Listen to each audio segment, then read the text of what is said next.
अल्हम्दुलिल्लाह रब्बिल आलमीन वल आक़िबतु लिल मुत्तक़ीन वस्सलातु वस्सलामु अला सय्यिदिल अंबिया'i वल मुरसलीन अम्मा बअद फ़अऊज़ु बिल्लाहि मिनश शैतानिर रजीम बिस्मिल्लाहिर रहमानिर रहीम या अय्युहल्लज़ीना आमनुत्तक़ुल्लाहा व कूनू मअस सादिक़ीन आमनतु बिल्लाहि सदक़ल्लाहुल मौलानाल अज़ीम व बल्लगना रसूलुहुन नबियुल अमीनुल मकीनुल मतीनुल मदीनुल करीम व नहनु अला ज़ालिका लमिनश शाहिदीन वश्शाकिरीन अल मुक़िनीना वल मुतमइन्नीना वल्हम्दुलिल्लाहि रब्बिल आलमीन।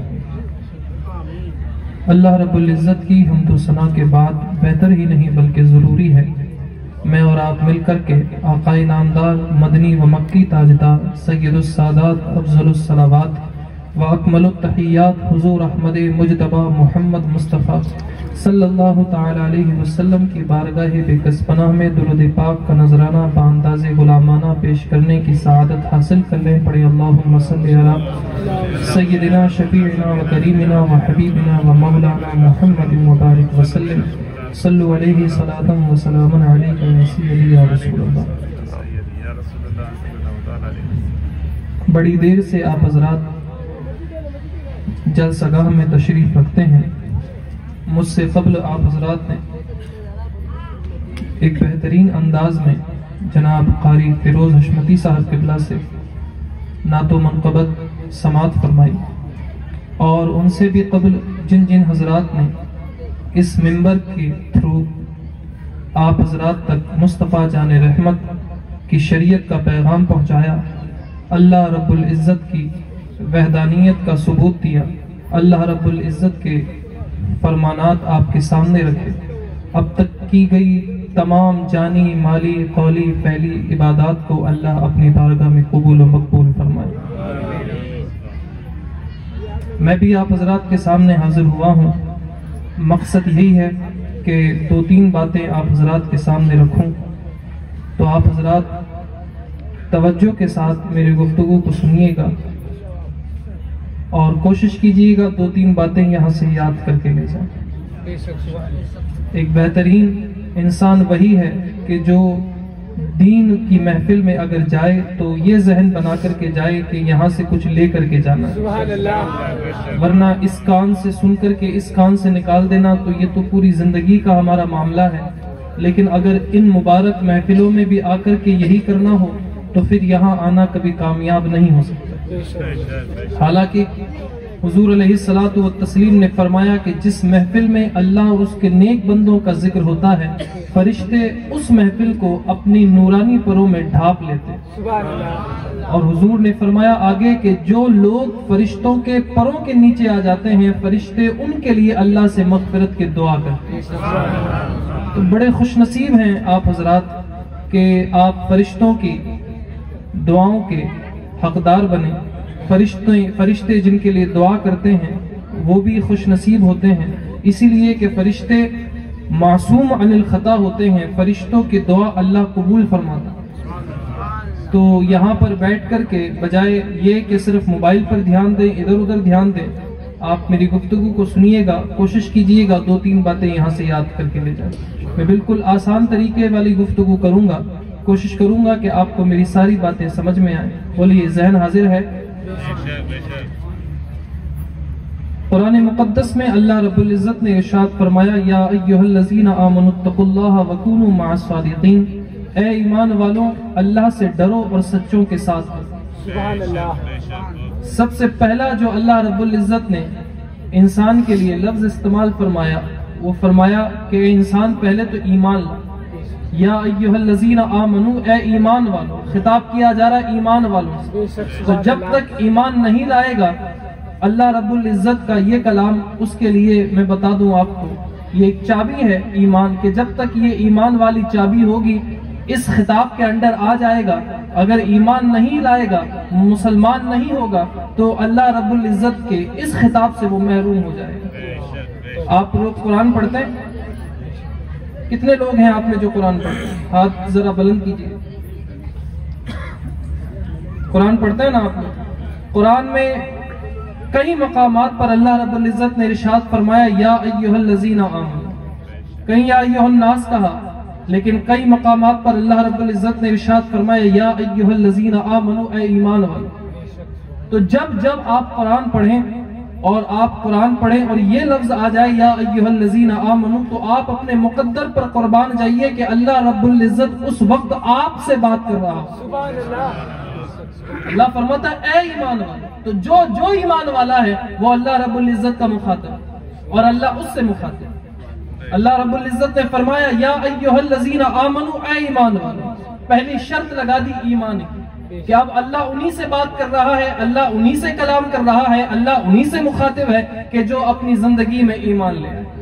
आगे या अय्युहल्लज़ीना आमनू इत्तकुल्लाह, ऐ ईमान वालों अल्लाह से डरो।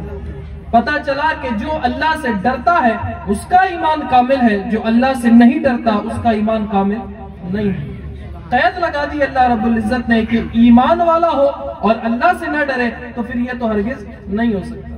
आज हम दावा जरूर करते हैं मोमिन होने का, आज हम दावा जरूर करते हैं हुजूर का आशिक होने का, आज हम दावा जरूर करते हैं हुजूर गौसे आजम के मुरीद होने का, लेकिन मुझे बताएं कि हुजूर गौसे आजम का एक बंदा कहता है मैं मुरीद हूँ और हुजूर गौसे आजम का मुरीद होने के बाद भी वो हफ्ता हफ्ता मस्जिद में ना जाए, नमाज ना पढ़े, तो फिर मुझे बताएं क्या वो अपना मुरीद होना हुजूर गौसे आजम का क्या जस्टिफाई कर रहा है, क्या हक अदा कर रहा है?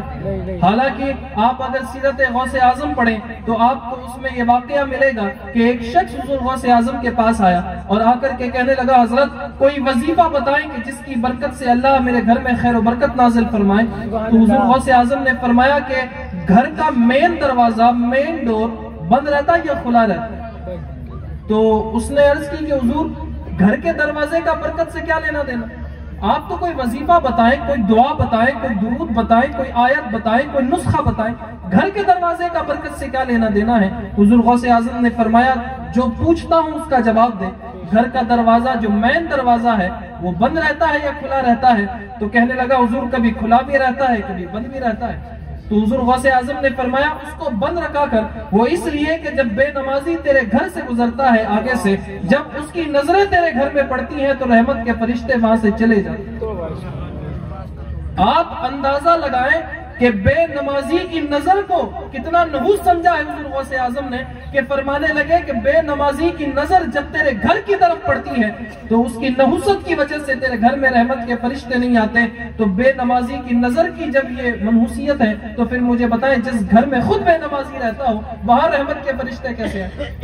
मेरी बातों का बुरा ना मानिएगा, मैं उन्हीं की बातें बता रहा हूँ कि जिनकी शान में आपने खैराज अकीदत पेश करने के लिए इतना बड़ा पंडाल लगाया है, ये माइक और स्पीकर का अरेंजमेंट किया है, उलमा को बुलाया है, इतना सारा पैसा आपने खर्च किया। मैं उन्हीं की बातें आपको बता रहा हूँ, मैं अपनी तरफ से कुछ नहीं कह रहा। लोग बड़ा जल्दी बुरा मानते हैं, लेकिन मैं बिल्कुल अदब के लिहाज में आप हजरात से ये बात पहले ही कर लूं कि ये बातें ना मैं अपने घर की बता रहा हूँ ना फिरोज साहब के घर की बता रहा हूँ, ये मैं बातें उस शख्स की बता रहा हूँ कि जिसको राजी करने के लिए आपने इतना बड़ा पंडाल लगाया। हुजूर गौसे आजम फरमाते हैं घर का मेन दरवाजा बंद रखा करो, इसलिए कि जब बेनमाजी तुम्हारे घर के आगे से गुजरता है और जब उसकी नजरें तुम्हारे घर की तरफ पड़ती हैं तो उसकी नजरों की नहूसत की वजह से रहमत के फरिश्ते भाग जाते हैं। तो मुझे बताएं जिसकी नजर का जो है आलम ये हो तो जिस घर में वो खुद रहता हो उसके घर में रहमत के फरिश्ते कैसे आए? अब फिर भागे दरगाहों के चक्कर लगाएं, तावीज़ात के जो है मैं बताऊं आपको नुस्खात आप पता लगाएं, ये दे दें वो दे दें, लेकिन जब तक आप अल्लाह की दहलीज पर आकर के अपनी पेशानी नहीं रगड़ते तब तक आपकी कोई परेशानी दूर नहीं हो सकती। कोई वली चाहे गौस हो, कुतुब हो, अब्दाल हो, मैं तो कहता नबी भी हो, लेकिन जब तक बंदा अल्लाह की दहलीज पर आकर के अपनी पेशानी नहीं रगड़ता ना कोई नबी मदद करने को तैयार होता है ना कोई वली मदद करने को तैयार होता है। आप अगर कुरान मुकद्दस पढ़ते हैं तो आप कभी तर्जमे से पढ़िएगा। हजरत इब्राहीम अलैहिस्सलाम ने सूरह इब्राहीम में अल्लाह रब्बुल इज्जत से अर्ज किया था कि मौला कयामत के दिन जब नफ्सी नफ्सी का आलम होगा मैं उस दिन ये बात तुझसे नहीं करूंगा, मैं आज ही कर लेता हूं कि अल्लाह बुरे बुरे तेरे अच्छे अच्छे में। मतलब क्या कि अल्लाह जो जो मेरी बात मानेगा कयामत के दिन में उसकी तो सिफारिश करने के लिए तैयार हूं, लेकिन जो मेरी बात नहीं मानता ना मैं आज उसका सवाल करता हूं ना कयामत के दिन उसका सवाल। हजरत ईसा अलैहिस्सलाम ने जो है अल्लाह रब्बुल इज्जत से अर्ज किया सूरह माइदा में कि अल्लाह जो लोग मुझ पर ईमान लाए वो मेरे और जो मुझ पर ईमान ना लाए वो तेरे। यानी कि क्या, जिन्होंने मेरी बात मानी उनका तो मैं तुझसे सवाल कर लूंगा, लेकिन जो मेरे नाफरमान है मैं उनका तुझसे सवाल नहीं करूंगा। तो जो आज इस ख्याल में बैठे हुए हैं कि हुजूर गौसे आजम कल कयामत के दिन हमें बख्शवा करके जन्नत में ले जाएंगे, अब नमाज ना भी पढ़े तो क्या, अब रोजा ना भी रखा तो क्या, तो यार जब नबी उसकी गारंटी लेने को तैयार नहीं तो फिर किसी वली की औकात क्या। मेरी बात समझ में आ रही है? कई लोग इस ख्याल में जिंदगी गुजार रहे हैं कि 11वीं मनाने से शायद पूरे साल की नमाज माफ हो जाएगी, या हुजूर गौसे आजम का जिक्र करने से पूरे साल की जो नमाजें कज़ा रह गई अल्लाह उन्हें माफ कर देगा। तो फिर मैं बता दूं आपको, ये किसी ने आपको गलत फहमी पकड़वा दी है। हुजूर गौसे आजम के बारे में तो आता है सीरत गौसे आजम में, खुद हुजूर गौसे आजम ने फरमाया कि एक शख्स हुजूर गौसे आजम के पास आया, मुरीद आपका, और आकर के कहने लगा हुजूर मुबारक हो, ईद का चांद नजर आया। तो आपके चेहरे पर खुशी के आसार नजर नहीं आए। तो मुरीद ने कहा हुजूर आप खुश नहीं हुए कि ईद का चांद नजर आ गया? तो हुजूर गौसे आजम फरमाने लगे कि अब्दुल कादिर की ईद का दिन तो वो होगा जिस दिन वो अपना ईमान बचा करके दुनिया से चला जाए। सुभान अल्लाह। आप अंदाजा करें, ये वो शख्स बोल रहा है जो वलियों का सरदार। और मैं बताऊं कि जिसकी उम्मीद पर आज 40% सुन्नी मुसलमानों ने मस्जिद का रास्ता छोड़ा हुआ है, नमाजें छोड़ी हुई, कि इस उम्मीद पर कि वो हमें जन्नत में ले जाएंगे, वो हमें बख्शवा करके ले जाएंगे, तो जनाब बेनमाजी की गारंटी तो नबी लेने को तैयार नहीं तो फिर कोई वली कैसे ले लेगा? तो सिक्के का एक पहलू ना देखें, पूरा सिक्का देखा करें, आगे से पीछे से, तब कोई फैसला किया करें। हुजूर गौसे आजम की करामात अपनी जगह, उनकी शान अपनी जगह, उनकी अफजलियत अपनी जगह, लेकिन कोई वली हो, कोई नबी हो रब से बड़ा नहीं हो सकता। एक बंदा पूरी जिंदगी नमाज नहीं पढ़ता हो और वो पूरी जिंदगी 11वीं बनाता हो, या पूरी जिंदगी छठी बनाता हो, या पूरी जिंदगी मजारों के चक्कर लगाता हो, तो फिर मुझे बताए कोई भी आलिम उसकी गारंटी ले सकता? नहीं ले सकता। इसलिए कि हुजूर गौसे आजम जिनका जिक्र करने के लिए बैठे हैं, उन्होंने तो खुद ने पूरी जिंदगी अल्लाह को राजी की। आपके बारे में आता 40 साल तक ईशा के वुजू से फजर की नमाज पढ़ी। सुभान अल्लाह। आपके बारे में आता 25 साल तक पूरी रात जाग करके एक कुरान पाक आमीन करते।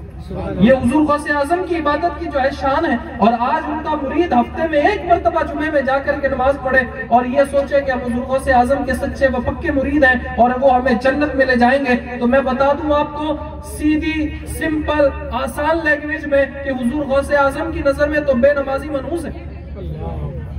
इमाम शाफी ने तो यहाँ तक कहा कि जो बेनमाजी हो उसको मुसलमानों के कब्रिस्तान में भी दफन ना किया जाए।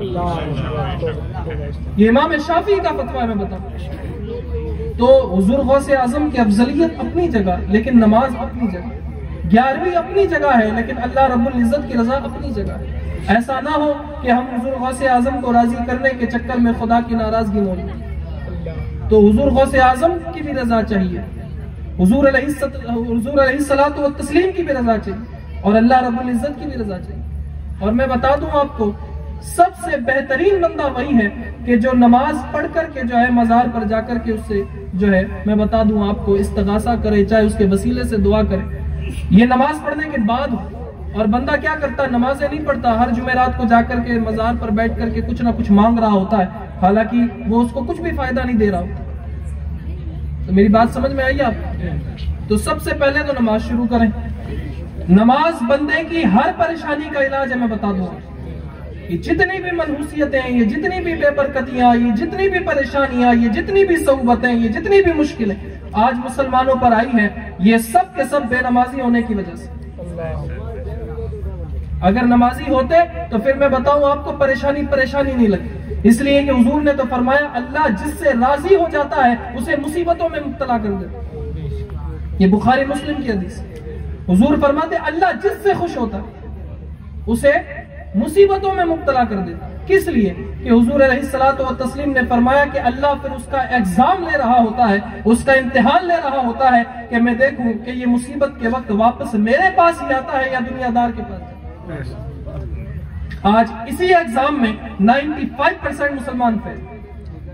उसे कोई भी परेशानी आती है, उसे कोई भी तकलीफ होती है, वो दुनियादार का दरवाजा खटखटाता है। कभी भी तहज्जुद में उठ करके मुसल्ला बिछा करके अल्लाह से फरियाद नहीं करता।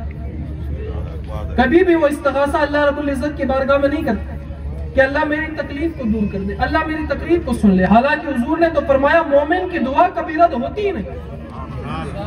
बुखारी मुस्लिम की हदीस, हुजूर ने फरमाया मोमिन की तो शान ये कि अल्लाह कभी भी उसकी दुआ रद्द नहीं करता। हुजूर ने फरमाया, मुस्लिम शरीफ में इसकी सनद मौजूद कि हुजूर ने फरमाया, हाँ मोमिन की दुआ कबूल होने के तरीके थे।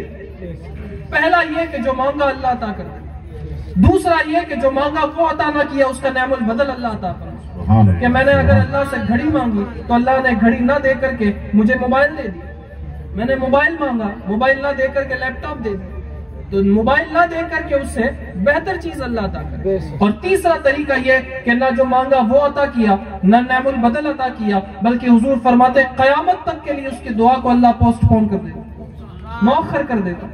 और हुजूर ने आगे फरमाया कि कयामत के दिन कुछ लोग वो भी आएंगे कि अल्लाह रब्बुल इज्जत जब उनके नामाए अमाल को चेक करवाएगा तो अल्लाह रब्बुल इज्जत फरमाएगा पढ़ो क्या गुनाह किए हैं, क्या नेकियां की हैं। तो वो अपने गुनाह पढ़ते जाएंगे पढ़ते जाएंगे, जब गुनाह खत्म होंगे अल्लाह रब्बुल इज्जत फरमाएगा अब अपनी नेकियां पढ़ना शुरू।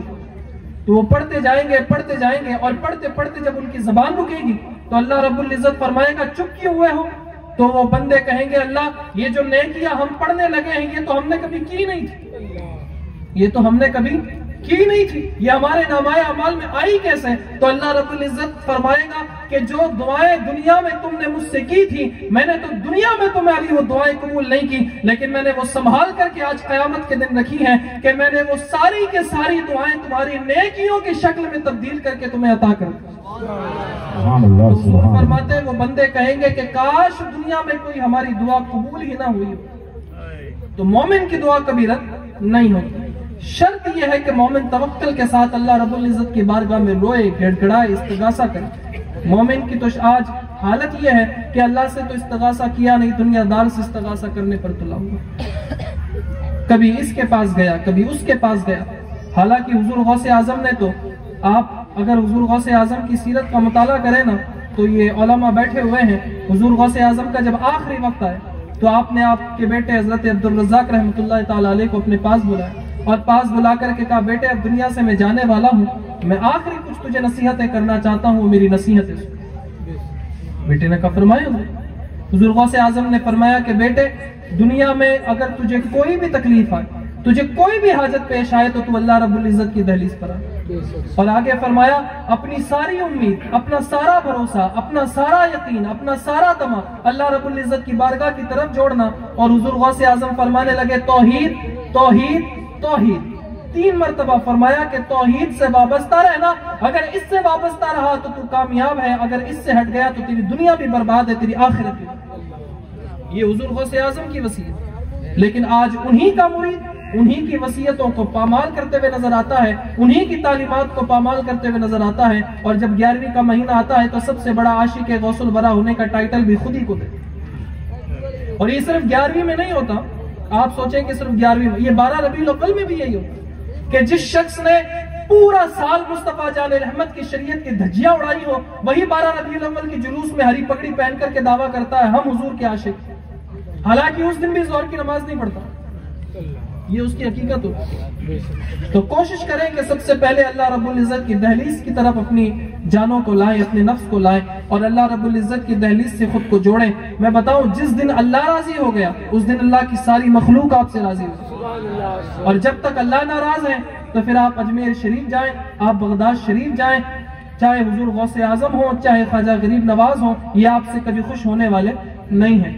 क्यों कि जिन्होंने पूरी जिंदगी खुद अल्लाह को राजी करने में गुजार दी हो और उनका मुरीद कभी नमाज ही ना पढ़े तो वो अपने मुरीद से खुश हो सकते, कभी खुश नहीं हो सकते। हुजूर गरीब नवाज के पास तो एक शख्स आया और आकर के कहने लगा हजरत संजर से लेकर के हिंदुस्तान के बंजर तक इतना लंबा सफर आपने तय किया, भैया आज अगर कोई ये 1000 किलोमीटर का सफर कर भी ले तो ये कोई बड़ी बात नहीं। आज तो हवाई जहाज मौजूद है, ट्रेन मौजूद है, कई तरह के आलात मौजूद हैं। उस वक्त संजर से बंजर तक का सफर करना अजमेर की बड़ी बात, पैरों में छाले पड़ जाया करते थे, सफर में डाकुओं का खतरा अलग रहता था, रेगिस्तान में पानी ना होने की वजह से अलग मुसाफिर इलाका। तो किसी ने आकर के कहा हुजूर आपने बंजर से लेकर के हिंदुस्तान के बंजर तक इतना लंबा सफर तय किया। क्या कभी आपकी कोई फर्ज नमाज कज़ा हुई? हुजूर ख्वाजा गरीब नवाज फरमाने लगे, फर्ज नमाज की बात करते हो, अल्लाह का फजल है कि मोइनुद्दीन का कभी तहज्जुद का सजदा भी कज़ा नहीं। सुभान अल्लाह, सुभान अल्लाह। नारे तकबीर, नारे रिसालत, सुल्तान हिंद गरीब नवाज, सुभान अल्लाह, सुभान मुझे अल्लाह। बताएं कि जिस ख्वाजा गरीब नवाज ने इतने लंबे सफर में तहज्जुद का सजदा भी कज़ा ना किया हो और उनका मुरीद जुमा छोड़ करके उनकी छठी में जाए, तो क्या वो उनसे खुश हो सकते? नहीं हो सकते। हमें कॉन्सेप्ट कभी क्लियर समझाया ही नहीं, और जिन्होंने समझाया उनकी बात हमें समझ में नहीं है। इसीलिए आज सोशल मीडिया पर आग भड़की हुई है, इसीलिए आज सुन्नियों को जाहिल कहा जा रहा है, इसीलिए आज सुन्नियों को जो है कम इल्म कहा जा रहा है, अनपढ़ कहा जा रहा है। आप अगर सोशल मीडिया यूज करते हैं ना, तो शायद आप लोग ये बात जानते होंगे, और अगर यूज नहीं करते तो फिर ये खुशखबरी मैं आपको दिए देता। सोशल मीडिया पर आग भड़की हुई कि सुन्नी होने के लिए जाहिल होना जरूरी है। क्यों? क्योंकि सुन्नी कभी किताब नहीं पढ़ता, सुन्नी सुना करके मानता। उसे किसी ने भी कोई बात कह दी, वो आगे उसको शेयर करते चला जाता है। उसे कभी ये तौफीक ही नहीं मिलती कि मैं अपने इमाम साहब से जाकर के पूछूं भी तो सही कि हजरत ये बात कुरान और हदीस से साबित है भी या नहीं। चली जा रही है बात, फॉरवर्ड पे फॉरवर्ड की जा रही है, शेयर पे शेयर की जा रही है। कभी तौफीक नहीं हुई कि कुरान और हदीस तो चलो हमारे अकलों से बाहर रह गई, मोहल्ले के इमाम से तो जाकर के पूछ ले कि हजरत ये बात शरीयत में जो है भी या नहीं है, या फिर ये अपने मन घड़त को चलाए जा रहा है। तो अल्लाह के वास्ते इल्म से वाबस्तगी रखें, मोहल्ले के इमाम से जुड़े, किसी आलिम दीन से राब्ता कायम करें। ये कम इल्मी कब तक रहेगी? मुझे बताएं, आज यूट्यूब, मोबाइल सबके पास मौजूद है। अब अगर ये सिर्फ कॉमेडी देखने का जरिया बना हो तो फिर मुझे बताइए ये किस काम का? या फिर अगर आप इसको यूज ही ना करते हो तो फिर तो जो 100 साल पहले लोग रहते थे तो उनमें और आप में फिर फर्क क्या है? मेरी बात समझ में आ रही है? समझ में आ रही है मेरी बात? भाई 100 साल पहले जब ये मोबाइल नहीं था तो अगर किसी बाप का बेटा सऊदी अरब में नौकरी कर रहा होता और अगर बाप शदीद बीमार और इमरजेंसी में माँ उसको ले गई हो और बस उसका आखिरी वक्त चल रहा हो, माँ बेटे को खत भेजती है कि तेरा बाप जो है मौत और जिंदगी की कशमकश में है, कभी भी कुछ भी हो सकता है, हमारे पास इतने पैसों की कमी है, जरा इतने पैसे वहां से और भेज दो। कितने मौके ऐसे भी गुजर जाते थे कि खत पहुंचने से पहले पहले बाप फौत भी हो जाता था और उसकी नमाज जनाजा भी पढ़ाई जा चुकी होती, और जब खत बेटा पढ़ रहा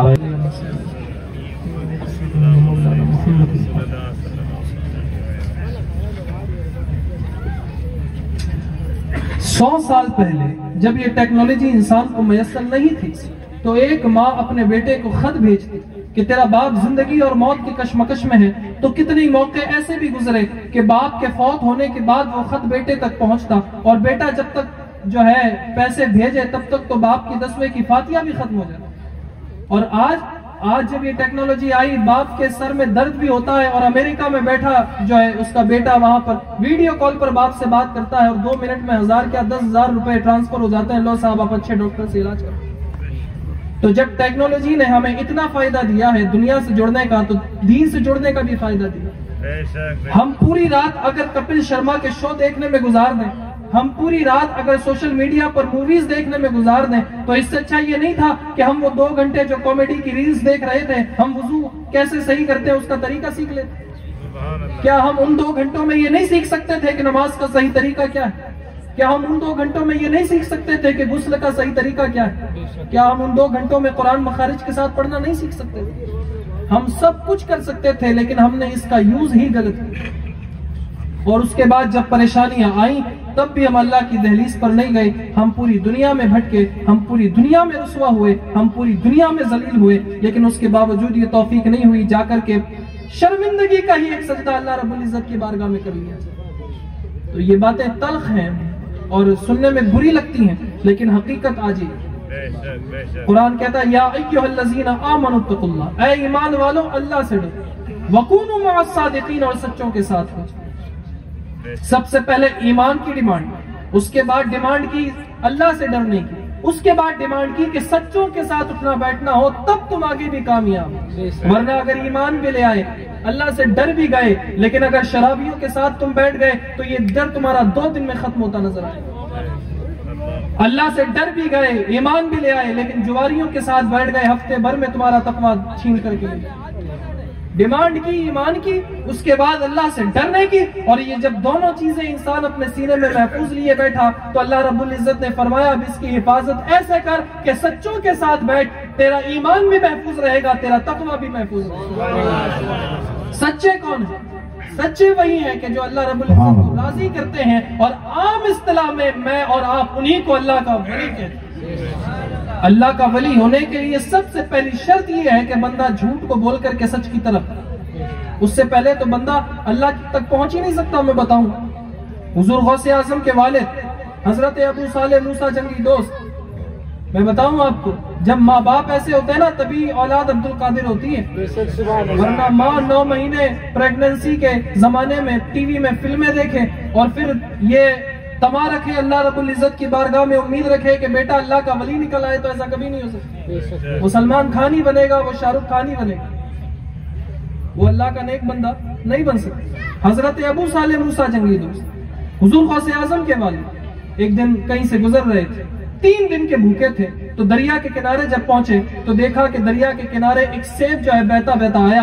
आपने उस सेब को उठाया, और भूख की शिद्दत इतनी थी, आज 3 घंटे भूखा रहे इंसान तो उसको भूख जो है परेशान कर जाती है, ये तो 3 दिन के भूखे थे। 3 दिन की भूख थी, शिद्दत इतनी भूख की थी कि कुछ भी ना सोचा, जैसे ही वो सेब हाथ में आया उसको फौरन खा लिया। जब सेब खा लिया, पेट की आग शांत हुई, भूख कम हुई, तो फौरन याद आया कि यार ये सेब का मालिक तो मैं था ही, ये सेब तो मेरा था ही नहीं, अब ये सेब था किसका? चलो इस सेब के मालिक को ढूंढो। आज सगा भाई सगे भाई का हक दबा करके बैठा है और उसको रातों को आराम से नींद आ जाती। और ये अल्लाह का कैसा बंदा था कि एक सेब खाया था, एक सेब।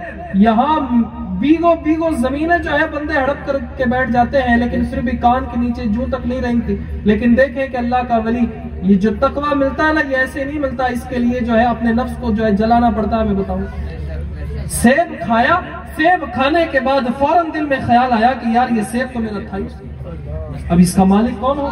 मैं कयामत के दिन अल्लाह को क्या जवाब दूं? फौरन जब ये ख्याल आया अल्लाह को जवाब देने का, सेब के मालिक को ढूंढने के लिए कहा, ये सेब मुझे दरिया के किनारे मिला, अब मैं दरिया के किनारे चलता चलता चलता चलता जो है इसके मालिक को जो है ढूंढता हूँ, क्या पता मुझे कोई बाग नजर ही आ जाए। चलते गए चलते गए चलते गए, घंटों की मसाफत के बाद एक बागीचा ऐसा नजर आया कि जिस बागीचे में सेब के पेड़ थे और उन पेड़ों की शाखें जो है दरिया की तरफ लटकी हुई थी, और हवा जब तेज होती तो 1-2 सेब गिर करके दरिया में गिर जाते। तो पता चल गया कि ये सेब इसी बागीचे से गिरे। बागीचे के अंदर गए, और अंदर जब गए तो एक बुजुर्ग वहां पर कुर्सी लगा करके बैठे हुए थे। आपने उनको सलाम किया, उन्होंने जवाब दिया, तो आपने कहा कि मुझसे एक खता हो चुकी है और मैं उसी की माफी के लिए, माजरत के लिए आपके सामने हाजिर हूँ। बुजुर्ग ने फरमाया कि भी क्या हुआ? कहा कि एक सेब आपका दरिया में बहता बहता फला जगह आया, और भूख की शिद्दत इतनी थी कि मैंने आपका वो सेब खा लिया। अब मैं माजरत करने आया हूँ, आप अल्लाह की रजा की खातिर मुझे माफ कर। मैं नहीं चाहता कि कल कयामत के दिन आप इस सेब का बदला लें, जो बदला लेना चाहते हैं आप दुनिया में। अब उस बुजुर्ग ने भी कहा कि यार एक सेब खाया और इतनी दूर से आया माफी मांगने के लिए, तो ये कोई आम बंदा नहीं लगता। उसने कहा माफ तो कर दूंगा, लेकिन एक शर्त, लेकिन एक शर्त। कहा क्या शर्त? कहा 1 साल तक मेरे बागीचे की रखवाली करें। आप अंदाजा लगाएं, अगर आज का कोई आदमी होता ना तो 50 रुपए फेंक करके मारता कि 40 रुपए के सेब थी, 50 पकड़ और दफा दफा हो यहाँ से। एक सेब की भी कोई कीमत 1 साल की रखवाली होती है। कहा कि अगर माफी चाहते हो तो ये मेरी शर्त है, वरना कयामत के दिन मेरा हाथ होगा तेरा गिरेबान। जब कयामत की धमकी मिली तो दिल ही दिल में कहा कि अबू साले, दुनिया के 1 साल कम है, कयामत की सजा ज्यादा। तो कहा कि ठीक है मंजूर। 1 साल तक उस एक सेब खाने की सजा काटी, और पूरा साल उस बागीचे की रखवाली करते चले गए, उस बागीचे की रखवाली करते चले गए। जब 1 साल के बाद हजरत अब्दुल्ला सोमई उनका नाम था बुजुर्ग का, जो हुजूर गौसे आजम के नाना भी लगते हैं, तो आप अंदाजा लगाएं, ईमान ताजा होता है ये वाकया मैं जब भी पढ़ता हूँ। हजरत अब्दुल्ला सोमई ने हजरत अबू साले से कहा कि जाओ मुझे जरा एक मीठा सेब ला करके। क्या कहा? जाओ मुझे एक मीठा सेब ला करके। अब जो बंदा 1 साल तक सेब के बागीचे में रह रहा हो तो वो तो सेब की क्वालिटीज से आशना होगा, उसे पता होगा मीठा सेब कौन सा है, फीका सेब कौन सा है और जो है खराब सेब कौन सा है। तो हजरत अब्दुल्ला स्वामी ने कहा जाओ मेरे लिए मीठा सेब लेके आओ। तो हजरत अबू सालेह मूसा जंगी दोस्त गए और एक सेब तोड़ करके आपको ला करके दी। आपने खाया तो वो खाने में मीठा नहीं, वो फीका था। तो आपने कहा कि यार तू 1 साल से सेब के बागीचे में रहता है और तुझे आज तक ये नहीं पता चला कि मीठा सेब कौन सा और फीका सेब कौन सा। तो आप जुमला सुने, अपना ईमान ताजा करें। हुजूर गौसे आजम के वालिद का, हुजूर गौसे आजम के वालिद फरमाने लगे हजरत मैं इस बागीचे में रहता जरूर हूं लेकिन मैंने कभी भी अपनी नजरें सेब की तरफ की नहीं। कहा क्यों? कहा सेब को देखा क्यों नहीं, सेब को खाया क्यों नहीं? तो आप फरमाने लगे एक सेब खाया था 1 साल पहले जिसकी सजा आज तक काट रहा हूं, इसी डर से दोबारा कोई नहीं खाया कि अगर दोबारा कुछ खा लूंगा तो उसकी सजा कितनी काटनी।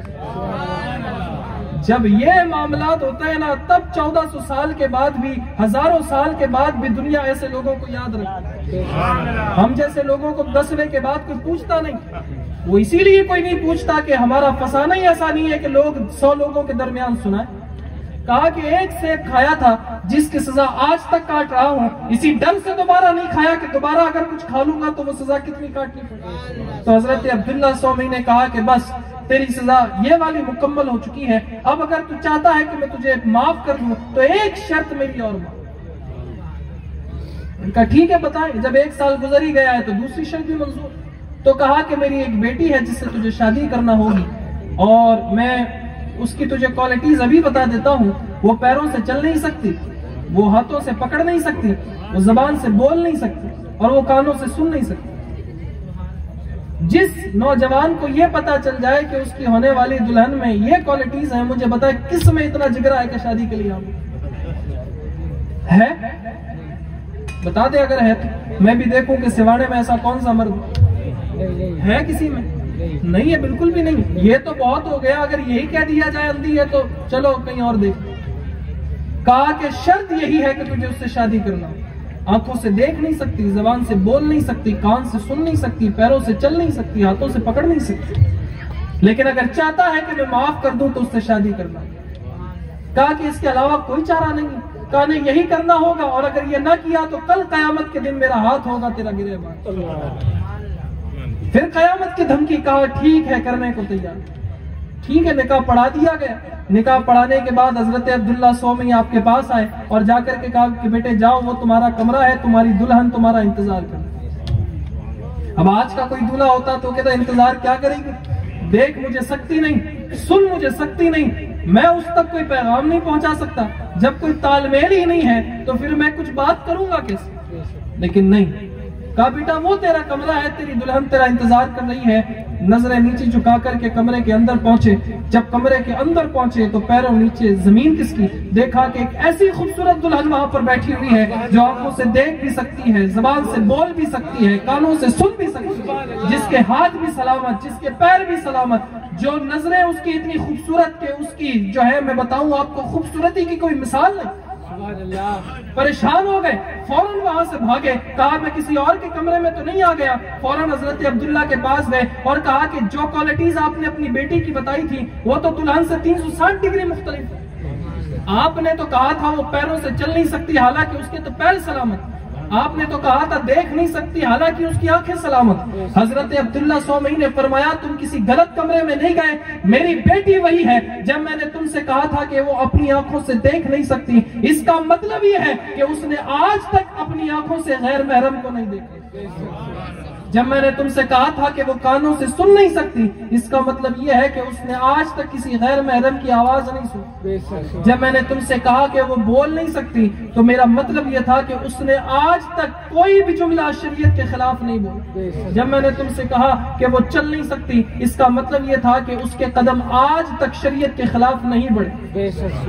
जब ऐसा बाप ऐसी मां मिले तो फिर अल्लाह ने इनकी विसादत से दुनिया को एक ऐसा अब्दुल कादिर दिया कि आज 800 साल के बाद मैं और आप उसको गौसे आज़म वरना हमारी तरह माँ बाप हो और बेटा अब्दुल कादिर, वो अब्दुल कादिर हो सकता है, वो गौसे आजम नहीं हो सकता। माँ बाप का ऐसा होना जरूरी है। जब हुजूर गौसे आजम पैदा हुए ना, तो आपकी वालदा ने कहा कि जाओ बेटा मकतब में जाकर के पढ़ के आओ। तो हुजूर गौसे आजम पहुंचे मदरसा, उस्ताद ने कहा कि बेटा पढ़ो बिस्मिल्लाह। आपने न सिर्फ बिस्मिल्लाह पढ़ी बल्कि 18 सिपारे ज़बानी उस्ताद को पढ़ के सुना। उस्ताद हैरान कि जिस उम्र में बच्चा बिस्मिल्लाह तुतला करके बोलता है, उस उम्र में 18 सिपारे इसने मुझे ज़बानी सुनाए।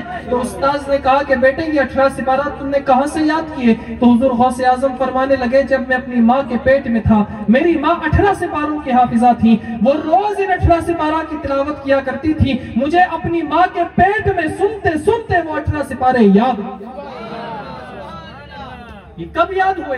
जब माँ रोजाना कुरान की तिलावत किया करती थी। अब माँ गाए गाने और सोचे बेटा बने अब्दुल कादिर, तो ये कभी नहीं हो सकता। मैं बताऊं आपको, औलाद की परवरिश में माँ बाप का सबसे बड़ा किरदार होता है, सबसे बड़ा किरदार। वो एक अरब का शायर था, बड़ा मशहूर शायर, तो अबुल अस्वद अद-दौली उसका नाम। तो उसका एक 10 साल का लड़का था, वो कोई शैतानी कर रहा था। मेरी बातें समझ में तो आ रही हैं? तो उसने अपने बेटे को एक शरारत करते देखा, तो उसने कहा कि बेटे ये शरारत दोबारा ना करें। ठीक है, चला गया। 2-3 दिन के बाद वो बेटा उसका फिर वही शरारत कर। उसने कहा बेटा अब मत कर। फिर 2-3 दिन गुजरे, वही शरारत कर रहा था। जब तीसरी बार हुआ तो उसने ऐसे कान पकड़ा और कान पकड़ करके उसको अपने कमरे में लाया और कमरे में ला करके कहा बेटे तू उस बाप की बात नहीं मानेगा कि जिसने तुझ पे तेरे पैदा होने के बाद भी एहसान किया और तेरे पैदा होने से पहले भी एहसान किया। बेटे ने कहा अब्बू पैदा होने के बाद वाला एहसान तो पता है, बोलना सिखाया, चलना सिखाया, खाना खिलाया, जवान किया, लेकिन पैदा होने से पहले कैसे एहसान किया? जब मैं था ही नहीं तो मुझ पर एहसानात किया। तो अबुल अस्वद अद-दौली ने अपने बेटे से कहा कि बेटा मैं शायर हूं और शायरों का मिजाज होता है कि वो लव स्टोरी पर यकीन रखते, लव मैरिजेस पर यकीन रखते। शायरों का मिजाज होता है आशिकाना। कहा कि जब मेरी भी शादी की ख्वाहिश हुई ना, तो मैं भी अपने लिए खूबसूरत लड़की देखने के लिए निकला, तो मैंने अक्सर खूबसूरत लड़कियों को खूबसीरत नहीं पाया। तो जब मैंने खूबसूरत लड़कियों को बदअखलाक पाया तो मेरे दिल में ये बात आई, अगर आज मैं खूबसूरत लड़की से शादी कर भी लूं और वो बदअखलाक हो तो इससे मेरी आने वाली नस्लें तबाह हो जाए, इससे मेरी आने वाली नस्लें। तो मैंने उस वक्त तुम्हारी तरबियत का सोच करके खूबसूरत लड़की से शादी नहीं की बल्कि खूबसीरत लड़की से शादी। तो ये मेरा किया गया सबसे बड़ा एहसान तुझ पर तेरे पैदा होने से पहले ये था कि तेरी तरबियत की खातिर मैंने अपनी ख्वाहिश की कुर्बानी दी और खूबसूरत लड़की से शादी ना करके खूबसीरत लड़की से शादी की, ताकि मेरी आने वाली नस्लें बाअखलाक हों, अच्छी तरबियत के हामिल हों। औलाद की तरबियत में सबसे बड़ा रोल माँ बाप का होता है।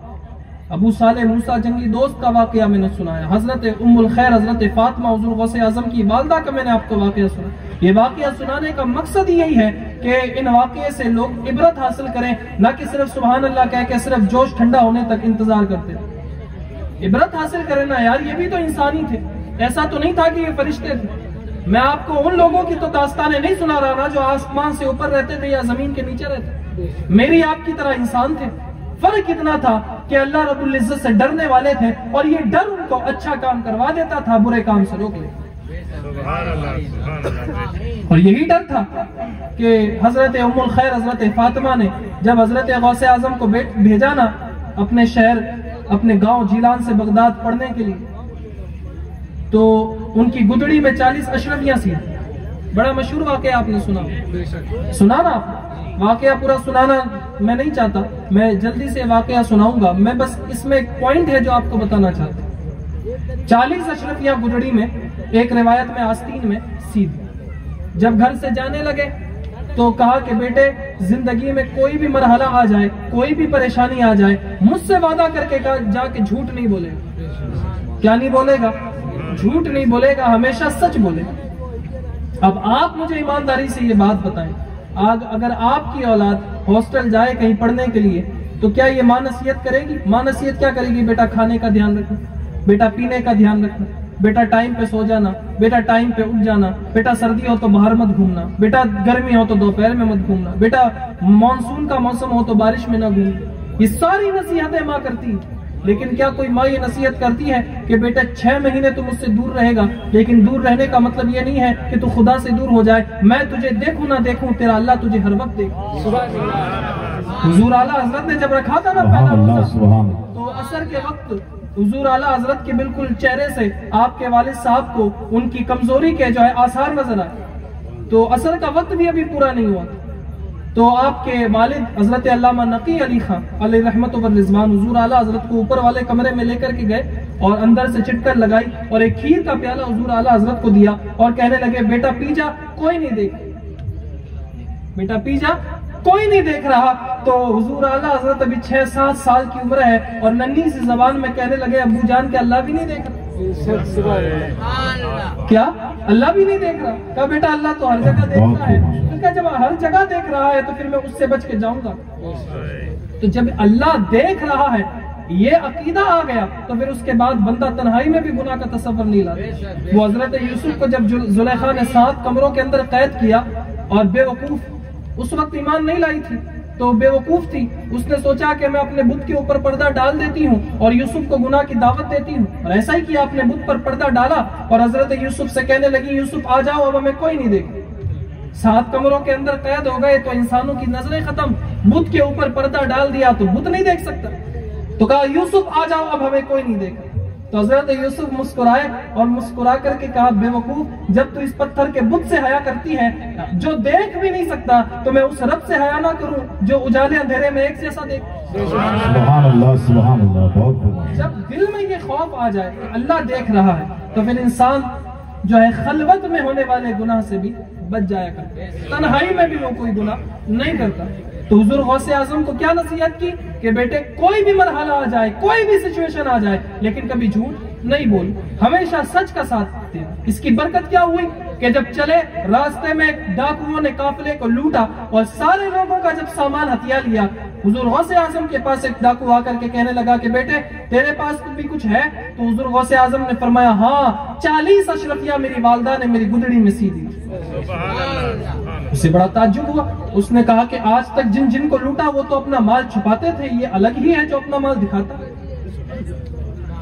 हाथ पकड़ा अपने सरदार के पास ले, कहा कि हजरत ये बड़ा अनोखा बच्चा, आज तक हमने जिन जिन को लूटा वो अपना माल छुपाने में लगे थे, ये अलग ही बच्चा है जो अपना माल दिखाने में लगे। तो डाकुओं का सरदार अपनी कुर्सी से उठा और उठ करके कहने लगा कि बेटे तुझे ये बात किसने सिखाई कि तू चला करके अपनी अशरफियां हमें बता दे?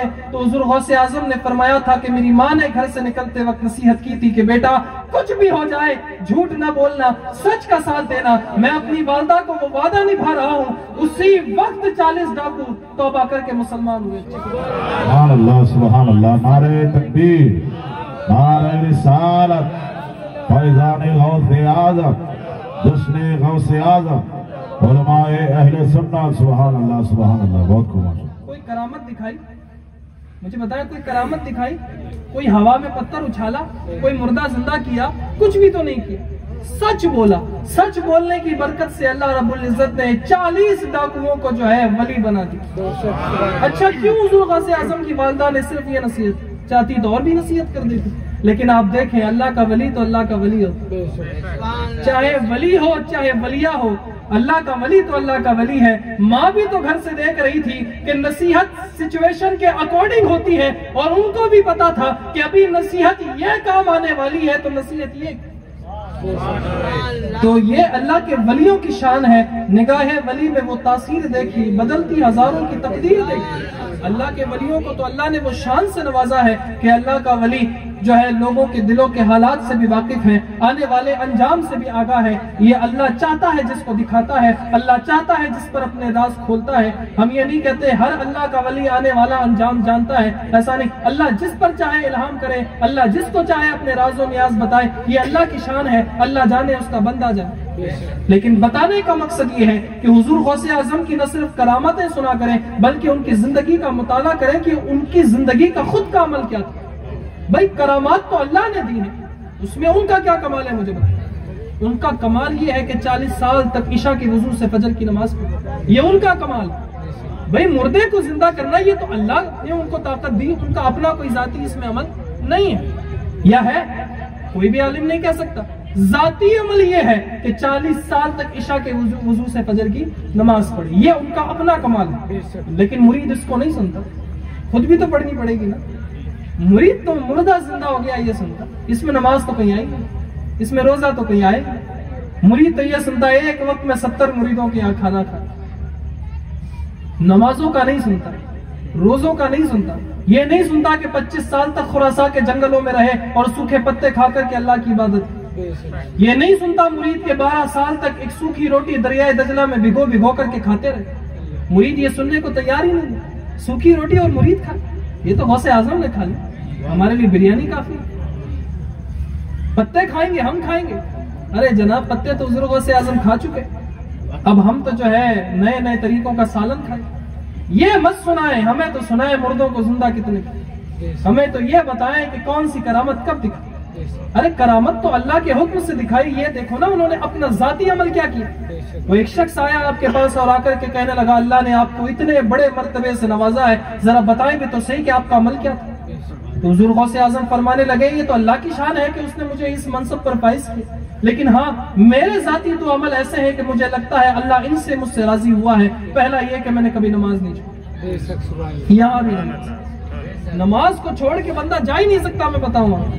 कहा कि पहला तो मैंने कभी नमाज नहीं छोड़ी, दूसरा ये कि मैंने हमेशा गरीबों को खाना खिलाया। हुजूर गौसे आजम फरमाते हैं मेरे ये दो अमल मुझे लगता है अल्लाह की बारगाह में मकबूल हुए और अल्लाह ने इनकी वसादत से मुझे ये मर्तबा नसीब किया। तो उनको तो खुद को मर्तबा नमाज से मिल रहा है और मुरीद सोचे बेनमाजी होकर के जन्नत में उनके साथ चले जाए, तो ये हरगिज नहीं हो सकता। या आपको किसी ने गलत फहमी पकड़वाई है और अगर आप चाहते हैं इस गलत फहमी में जीना तो फिर आप इसकी वईदें अपने इमाम साहब से सुनिएगा, क्योंकि बेनमाजी की मदद न कोई वली कर सकता है, न कोई मैं बताऊं आपको नबी कर सकता है, जब तक अल्लाह उस पर रहम ना करे। इसलिए कि कुरान आप पढ़ें, सूरह मुदस्सिर में अल्लाह रब्बुल इज्जत ने इरशाद फरमाया कि जब सारे जन्नती जन्नत में चले जाएंगे, जहन्नमी जहन्नम में चले जाएंगे, तो जन्नती जहन्नमियों से पूछेंगे कि तुम्हें क्या हुआ कि तुम यहाँ पहुंचे। सूरह मुदस्सिर में लिखा हुआ, कुरान की तफसीर सुना। जन्नती जन्नत में, जहन्नमी जहन्नम में, जन्नतियों ने जहन्नमियों को देखा आग में जलते हुए, तो अफसोस से एक जुमला निकला कि तुम्हें क्या हुआ कि तुम जहन्नम में आए। तो जहन्नमी बोलेंगे कि हम दुनिया में रहकर के नमाज नहीं पढ़ते। अल्लाह, कुरान तो कह रहा है बेनमाजी जहन्नम में, और खुद क्या कह रहे हैं, नमाज पढ़ो ना पढ़ो 11वीं बना ली, हुजूर गौसे आजम ले जाए। और हुजूर गौसे आजम तो कहते हैं मेरी खुद की ईद का दिन वो होगा कि मैं अपना ईमान बचा करके कब्र में चला। ये छोड़े, शेख सादी ने गुलसिता में लिखा कि मैं एक रोज उम्रे के लिए काबा शरीफ का तवाफ करने के लिए गया, तो मैंने देखा कि एक शख्स काबे की दीवार के पास अपनी पेशानी जमीन पर रगड़ता है और कहता अल्लाह मेरे गुनाहों को माफ कर दे, और अगर तू मुझे ना बख्शे तो कयामत के दिन मुझे अंधा करके उठाना, मैं तेरा तो क्या तेरे बंदों का भी सामना नहीं कर पाऊं। शेख सादी कहते हैं कि इतना बड़ा गुनहगार और सबसे बड़ी बात अपने गुनाहों पर शर्मिंदगी। आज हम बड़े से बड़ा गुनाह करके चले जाते हैं, लेकिन अगर कोई देखने वाला नहीं होता तो हम चौधरी बने रहते। रात को जिना करके आया और किसी को पता ना हो तो सुबह को चौधरी रहता। ऐसा ही तो है, जब तक गुनाह किसी के सामने आया नहीं हुआ वैसा ही शेख साहब है, वैसे ही चौधरी साहब है। ये तो जब लोगों के सामने गुनाह खुलते हैं तब पोल खुलती है। तो कहते हैं कि मैंने देखा कि एक शख्स जमीन पर पेशानी रगड़ करके दुआ करता है कि अल्लाह मेरे गुनाहों को माफ कर दे, और अगर माफ ना करे तो कयामत के दिन मुझे अंधा करके उठा, मैं तेरा तो क्या तेरी मखलूक का भी सामना नहीं कर पाऊं। शेख सादी कहते हैं वो इतना आहो बुका कर रहा था, वो इतनी रो रो करके फरियाद कर रहा था, वो इतना पशेमान था, इतना नादिम और शर्मिंदा था अपने गुनाहों पर कि आसपास के लोग अपनी दुआएं छोड़ करके उसके लिए दुआ कर रहे कि मालिक इसकी दुआ कबूल कर ले, ये अपने गुनाहों पर बड़ा शर्मिंदा, बड़ा पशेमान है, बड़ा नादिम और शर्मिंदा है, बड़ा अफसोस शुदा है। तो शेख सादी कहते हैं यार मेरे दिल में भी ख्वाहिश जागी कि मैं ऐसे इस इंसान को भी देखूं कि इसको अपने गुनाहों पर कितनी शर्मिंदगी। ये भी बड़ी बात है यार, वरना आज इंसान गुनाह करके चला जाए और उसको कुछ महसूस नहीं होता। हालांकि बुखारी मुस्लिम की हदीस हुजूर ने फरमाया मोमिन की तो शान ये है कि अगर वो छोटे से छोटा भी गुनाह करता है तो उसको ऐसा लगता है वो किसी पहाड़ के नीचे अल्लाह। और मुनाफिक की अलामत यह है कि वो बड़े से बड़ा भी गुनाह कर ले तो उसको ऐसा महसूस होता है कि बदन पर एक मक्खी बैठी थी और इशारे से उसको उड़ा दी। तो कहते हैं मैंने जाकर के जब आगे देखा कि वो शख्स कौन है। जब उसका पर्दा मैंने हटाया, मेरी चीखें निकल गई। वो कोई और नहीं बल्कि वक्त का गौसे आजम अब्दुल कादिर जिलानी। खुद तो अपने गुनाहों पर शर्मिंदा है और मुरीद कहे नमाजें पढ़ो ना पढ़ो हुजूर गौसे आजम ले जाएंगे। वो कहीं नहीं ले जाएंगे, फरिश्ते ले जाएंगे जहन्नम। जब नबी गारंटी लेने को तैयार नहीं तो कोई वली कैसे गारंटी? हाँ, गारंटी लेंगे, उसकी लेंगे जो उनकी बातें मानते हैं। मुझे बताएं, हुजूर गौसे आजम को माना और हुजूर गौसे आजम ही की ना माना तो फिर कैसे माना? ये कोई मुरीद है? मुझे बताएं, वो भी कोई आशिक है जो अपने माशूक की मानने को तैयार नहीं? वहां तो मजनून लैला के कहने पर अपने गोश्त के टुकड़े टुकड़े करके जो है तश्त में रख दिए कि पता नहीं कौन सा गोश्त का टुकड़ा मांगा होगा, हाथ का मांगा होगा, पैर का मांगा होगा। इंसान की मोहब्बत में जब एक बंदा डूबा तो उसने अपने शरीर के टुकड़े किए, और एक बंदा अल्लाह उसके वलियों की मोहब्बत में नमाज ना पढ़ सके तो ये कैसा आशिक? ये अपने इश्क में कमजोर है। इसका इश्क कभी कामिल नहीं है। कामिल इश्क उसका होता है जो अपने माशूक पर अपना सब कुछ कुर्बान कर देता है। आशिक कभी भी दिमाग से नहीं सोचता, मैं बताऊंगा। आशिक तो जिसके आशिकी में पड़ा तो जिंदगी भी उसके नाम करता है, मौत भी उसी के नाम करता है। सहाबा ने जो अपनी जानों की कुर्बानी दी वो किस लिए दी? उन्होंने अपने आप को हुजूर की बारगाह में बेच दिया था। उन्हें अपनी जानों की कोई परवाह नहीं थी। हजरत अबू बकर, मुस्लिम शरीफ में आता है, जब जंग में हुजूर के साथ चलते थे तो कभी इधर होते थे, कभी इधर होते थे, कभी सामने आते थे, कभी पीछे चले जाते थे। तो लोगों ने कहा, अबू बकर ये कैसा मामला है? या तो इधर खड़े हो जाओ या इधर खड़े हो जाओ, या सामने चले जाओ या पीछे खड़े हो जाओ। कभी इधर जाते हो, कभी इधर, कभी इधर, कभी इधर, मामला क्या है? तो हजरत अबू बकर कहने लगे कि जब मैं इधर चलता हूँ तो मुझे ख्याल आता है कोई तीर हुजूर को इधर से ना लग जाए तो मैं इधर आ जाऊँ। जब मैं इधर खड़ा होता हूँ तो मुझे खौफ आता है कि हुजूर पर कोई पीछे से हमला ना कर दे तो मैं पीछे चला जाता। जब पीछे जाता हूँ तो फिर खौफ आता है कोई सामने से वार ना कर दे तो मैं सामने आ जाता हूँ। वो हजरत अबू बकर कहना चाहते थे, मौत आए, तीर आए, तलवार आए तो अबू बकर को आए, नबी की शान में कोई आज। ये है आशिक, ये है इश्क कामिल। और हम नमाजें छोड़ करके नारा लगाए कि गौसे आजम का दामन नहीं छोड़ेंगे तो जनाब कभी पकड़ा ही नहीं था। उनकी नजर में तो मनहूस हो, सिंपल अल्फाजों में। तो फिर ये इश्क नाकाम और ये अंधी अकीदत है। मैं बताता हूँ, ये अकीदत कामयाबी की दलील नहीं हो सकती। वो 2-3 हफ्ते पहले मैंने किसी को एक बात कह दी तकरीर में, तो वो उसको बुरा लग गया। तो उसने कहा, साहब ये कैसे हो सकता है? हमने तो अपने बुजुर्गों को ये करते देखा। तो मैंने उसको बुखारी मुस्लिम की हदीस सुनाई। मैंने कहा कि हुजूर ने फरमाया, बुखारी शरीफ की हदीस है कि एक शख्स जब अपनी कब्र में पहुंचा तो फरिश्तों ने उससे सवाल किए और वो सवालों के जवाब नहीं दे पाए। वक्त है ना, तो हुजूर ने फरमाया कि एक शख्स अपनी कब्र में पहुंचा और फरिश्तों ने उससे सवालात किए और वो जवाब बोले जरा नहीं दे पाए। तो फरिश्तों ने उससे कहा कि यार तुझे क्या हुआ कि तुम सवालों के जवाब नहीं दे सकते? तो उस बंदे ने कहा कि मैं तो दुनिया में वही कहता था जो लोग कहते हैं। यानी खुद ने कभी पढ़ाई नहीं, खुद ने कभी कोई मेहनत ही नहीं। कहा मैं तो दुनिया में वही कहता था जो लोग कहते हैं। हुजूर फरमाते हैं फरिश्ते उसे एक ऐसा बुर्ज मारेंगे कि वो जमीन के बराबर हो और उसके खिलाफ जो उसकी चीखें होंगी, हुजूर ने फरमाया इंसान और जिन्नात के सिवा दुनिया की तमाम मखलूकात सुन।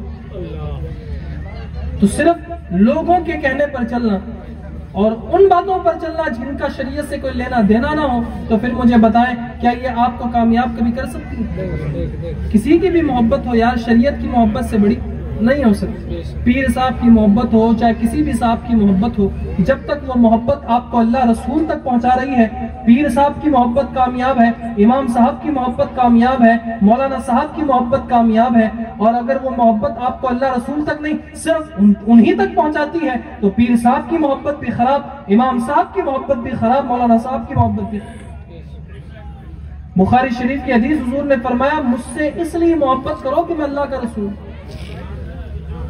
मतलब क्या कि मैं तुम्हें अल्लाह से मिला रहा हूं इसलिए मुझसे मोहब्बत करो। तो जब तक किसी की मोहब्बत अल्लाह और उसके रसूल तक पहुंचाए वो मोहब्बत कामयाब है। और अगर उसकी मोहब्बत आपको उसी तक रखे और अल्लाह उसके रसूल तक ना पहुंचाए तो चाहे 1000 साल उससे मोहब्बत कर ले, 1000 साल हाथ चूम ले, वो मोहब्बत कभी भी आपको जन्नत तक नहीं ले जा सकती। तो इसीलिए इल्म दीन हासिल करने की कोशिश करें। ये जमाना सिविलाइज्ड हो चुका है, टेक्नोलॉजी कहां से कहां पहुंच गई और मुसलमान आज भी पीछे है। तो फिर मुझे बताएं इस टेक्नोलॉजी का फायदा क्या? यहूदियों को गाली दे के यहूदियों को हराया थोड़ी जा सकता, या हरा दोगे? यहां से लानत फेंक के मारोगे, वहां उनके 60 मर जाएंगे, ऐसा होगा क्या? यार उनके पास मिसाइल टेक्नोलॉजी है, उनके पास जो है मैं बताऊं आपको जदीद आले हैं, हम कहां से उनका मुकाबला करें? अगर हमें किसी का मुकाबला करना है, हमें इल्मी मैदान में बुलंद होना पड़ेगा, हमें मदरसों में भी आगे बढ़ना पड़ेगा, हमें स्कूल्स में भी आगे बढ़ना पड़ेगा। जहां एक हाथ में कुरान हो वहां दूसरे हाथ में लैपटॉप भी रखना पड़ेगा। सिर्फ गालियां देने से, सिर्फ लानतें भेजने से कामयाबी नहीं मिलेगी, अमली मैदान में भी उतरना पड़ेगा। तो इसलिए टेक्नोलॉजी का यूज करें। ये मोबाइल आपके पास है, इन मोबाइलों का यूज क्यों नहीं करते? क्यों नहीं यूट्यूब पर सर्च करते कि भाई नमाज का सही तरीका क्या? क्यों नहीं सर्च करते कि वुजू का सही तरीका क्या? क्यों सर्च नहीं करते कि कुरान सही मखरज से कैसे पढ़ा जाता? क्या मोबाइल सिर्फ वीडियोस देखने के लिए आए? फिर कहते साहब इस मोबाइल ने तो दुनिया को खराब कर दिया। अरे जब काम ही उससे खराब लोगे तो फिर जो है अमल भी तो खराब हो, रिजल्ट भी खराब होगा। जब उससे काम सही लोगे तो फिर जिंदगी कामयाब होती नजर आएगी। हर दौर का कोई ना कोई आला होता है कामयाबी का। इस दौर का आला मोबाइल, इसलिए कि इसकी रीच गांव से लेकर के शहर तक हर इंसान के पास मोबाइल है। कोई ऐसा थोड़ी है कि भाई कोई गांव का रहने वाला है तो उसके पास मोबाइल नहीं। गांव वाले के पास भी मोबाइल है, शहर वाले के पास भी मोबाइल है। तो जब अगर आपको 2 घंटे मिले तो 1 घंटा अगर यार कॉमेडी देखो तो 1 घंटा नमाज का तरीका भी तो सीखो। हुजूर फरमाते हैं अल्लाह जब आपको अपने सामने खड़ा कर देगा सवाल और जवाब के लिए, बुखारी शरीफ के अल्फाज, जब तक पूरी जिंदगी का हिसाब अल्लाह नहीं ले लेता आपको अपने सामने से हटने नहीं देता, और उससे कोई बचाने वाला भी नहीं हो। तो जब हिसाब और किताब होना ही है, जब मर करके कब्र में जाना ही है, तो फिर उसकी तैयारी भी तो हम नहीं करनी है, या कोई और करेगा? हम नहीं करनी है ना, फिर तैयारी क्यों नहीं शुरू करें? मुझे बताए, मौत तो हकीकत है ना। 2+2 कितने होते हैं? 2 और 2 कितने होते हैं? 4 होते हैं ना। मैं अगर नया व्हील भी इन्वेंट कर दूं और पूरी मैथमेटिक्स जो है नई तरीके से एस्टेब्लिश कर दूं, तब भी 2 और 2 4 ही रहेंगे। 2 और 2 तो तब भी 4 रहेंगे। यूनिवर्सल ट्रूथ है, दुनिया की सबसे बड़ी सच्चाई है कि 2 और 2 कितने हैं? 4 है। तो जिस तरीके से ये सबसे बड़ी सच्चाई है, उस तरीके से ये भी सबसे बड़ी सच्चाई है कि चाहे इंसान 1000 साल दुनिया में रह ले तब भी मौत। तो जब इतनी बड़ी सच्चाई है तो फिर इसका सामना करना आसान होगा? तो जब आसान नहीं है तो फिर क्यों तैयारी नहीं? क्यों इस तरीके की जिंदगी गुजारना कि हमें अपनी जिंदगी का कोई मकसद ना बनाया, हमने अपनी जिंदगी का कोई टारगेट नहीं बनाया। तकरीरें भी हमें वो पसंद की जिसमें नारेबाजी हो, अगर उसमें कोई भी 2-3 बातें काम की हो जाए तो हमें नींद आने लगती। ये तो आज हमारा मेयार है, ये आज हमारा स्टैंडर्ड है कि हम काम की बात नहीं सुनना चाहते। हम वो बातें सुनना चाहते हैं कि जिनसे हमें जोश आए, तकरीर में नारेबाजी हो और लोग कहे वाह साहब क्या धुआंधार तकरीर। और तकरीर के बाद पूछो ना, बताओ समझ में क्या आया? अरे हुजूर गौसे आजम का नाम था, नारेबाजी होगी क्या मसला? ये हमारे हाल है। तो अपने हालात तब्दील करें। 2024 में आप जी रहे हैं, मैं बताऊं 1924 में नहीं जी रहे। तो जब 2024 में जी रहे हैं तो 2024 वाली एक्टिविटीज लाएं, आगे बढ़ें, अपने बच्चों को तालीम हासिल करवाएं, मदरसे में भी भेजें, स्कूल्स में भी भेजें, खुद भी कुरान पाक की तालीम हासिल करें। अगर 60 साल के हो गए तब भी कोई बात नहीं, इल्म हासिल करने की कोई उम्र नहीं होती। 60 साल के भी हो और अल्लाह तब तौफीक दे तब इमाम साहब के पास जाए, कहा साहब हमें कुरान पढ़ा। क्या शर्म वाली बात? आखिरत में तो काम कुरान नहीं आना है ना। बुखारी मुस्लिम की हदीस आखिरी बात कह करके अपनी गुफ्तगू खत्म कर। हज्जतुल विदा के मौके पर बुखारी मुस्लिम की हदीस हुजूर ने फरमाया कि करीब है कि मौत का फरिश्ता मेरे पास आए और मैं उसकी दावत कबूल कर लूं, यानी मैं दुनिया से चला जाऊं, तो मैं अपने जाने के बाद तुम्हारे दरमियान 2 भारी चीजें छोड़ करके जाता हूं। पहली कुरान है, दूसरी मेरी सुन्नत है। जिन्होंने इसको पकड़ा वो कामयाब है, जिन्होंने इसको छोड़ा वो बर्बाद। तो ये जो आज बर्बादी आई ना हमारे मुआशरे में, हमारी कौम में, ये जो आज 58 इस्लामिक कंट्रीज होने के बाद भी मुसलमान उरूज नहीं पा सका, वो इसी वजह से है कि उसने कुरान को भी छोड़ा, उसने सुन्नत को भी छोड़ा। वरना 313 थे ना, तब भी पूरी दुनिया नजरें झुका करके खड़ी रहती थी। और आज 58 इस्लामिक कंट्रीज, 1.5 अरब से ज्यादा मुसलमानों की आबादी, और उसके बावजूद मुसलमानों की कोई औकात नहीं। उसकी वजह यह है कि उसने कुरान को पसे पुष्ट डाल दिया। पूरी जिंदगी में 2 बार खरीदता मुसलमान कुरान। पहला जब कोई नया घर लेता है तो बरकत के लिए, दूसरा जब बेटी घर से रुखसत होती है तो उसको जहेज में देंगे। उसके अलावा कुरान का कोई मकसद नहीं हमारी जिंदगी। हालांकि ना कुरान सिर्फ बरकत के लिए नाजिल हुआ था, ना सिर्फ बेटी को जहेज में देने के लिए नाजिल। कुरान नाजिल हुआ हुदल लिन्नास, लोगों की हिदायत के लिए। हिदायत फिर जब ही मिलेगी ना जब उसको पढ़ोगे।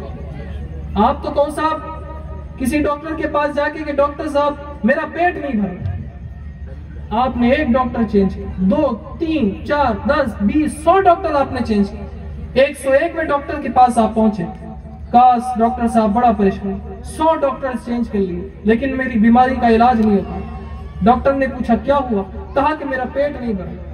डॉक्टर ने पूछा क्यों, क्या हुआ, खाना खाते हो, कहा नहीं, प्लेट सामने रखी रहती है, मैं देखता तो लेकिन खाता नहीं। डॉक्टर क्या कहेगा, फिर अब तो दुनिया के 1000 भी डॉक्टर घूम ले, जब तक खाना खाएगा नहीं पेट भरेगा नहीं। तो इसी तरह सिर्फ कुरान को देखने से, कुरान को घर में रखने से हिदायत नहीं मिलेगी, कुरान को पढ़ना पड़ेगा।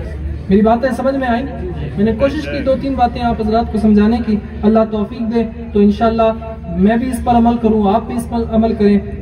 इंशाअल्लाह कभी और मौका मिला तो मैं आपको बातें बताऊंगा। अभी अल्लाह से यही दुआ है कि जितनी बातें मैंने आपके सामने रखी, अल्लाह उन तमाम बातों पर मुझे भी और आप सबको अमल करने की तौफीक अता फरमाए। अल्लाह हम सभी को इल्म दीन हासिल करने की तौफीक अता फरमाए, शरीयत मुताहरा का पाबंद बनाए, उलमा की इज्जत करने वाला बनाए, औलिया कामिलीन से मोहब्बत करने वाला बनाए, अपने नबी की शरीयत पर चलाने वाला बनाए, अंबिया से मोहब्बत करने वाला बनाए और अल्लाह रब्बुल इज्जत खुद का फरमाबरदार बनाए। अस्तगफिरुल्लाह रब्बी मिन कुल्लि ज़ंबिन व अतूबु इलैह, अस्तगफिरुल्लाह रब्बी मिन कुल्लि ज़ंबिन व अतूबु इलैह, अस्तगफिरुल्लाह रब्बी मिन कुल्लि ज़ंबिन व अतूबु इलैह। अस्सलामु अलैकुम व रहमतुल्लाह।